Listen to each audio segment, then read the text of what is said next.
तर रामराम मंडळी मंडळी बिग बॉस मराठीचा नवीन सीझन येतो आहे. त्याचे कंटेस्टंट जवळपास फायनल झालेले असतील, पण त्यात अजून एक नाव ऍड झालेलं आहे. तिचं नाव आहे पूजा मोरे जाधव. मित्रांनो, पूजा मोरे जाधव यांनी भाजपतर्फे उमेदवारी अर्ज भरला होता पुणे महानगरपालिकेच्या निवडणुकीत.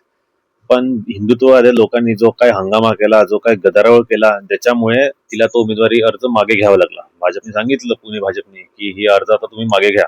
तर तिने तो अर्ज मागे घेतला, पण त्याच्यानंतर तिने जो वेगळा हंगामा केला त्याच्याबद्दल मीडियात खूप चर्चा होती. म्हणजे तिला वाटलं की आता आपण जिंकून येणार आणि त्या आनंदात होती. लोकांची सेवा करणार, लोकांचे कामं करणार असं तिला वाटत होतं.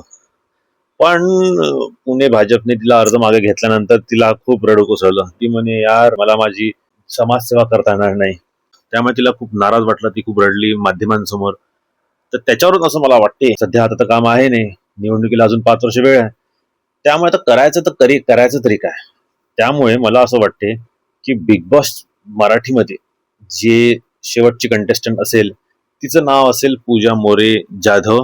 कारण तिच्यावर जे काही आरोप झाले आहे किंवा तिला स्वतःला क्लीन चिट द्यायची आहे, तिच्यासाठी एकच मार्ग आहे, तो म्हणजे बिग बॉस. तर ती तिथे जाईलच असं मला वाटते. बघू आता मित्रांनो की आता येणारे कंटेस्टंट कसे असतील. तोपर्यंत मित्रांनो, व्हिडिओ आवडला असल्यास please like, share and subscribe to my channel. Thank you and bye.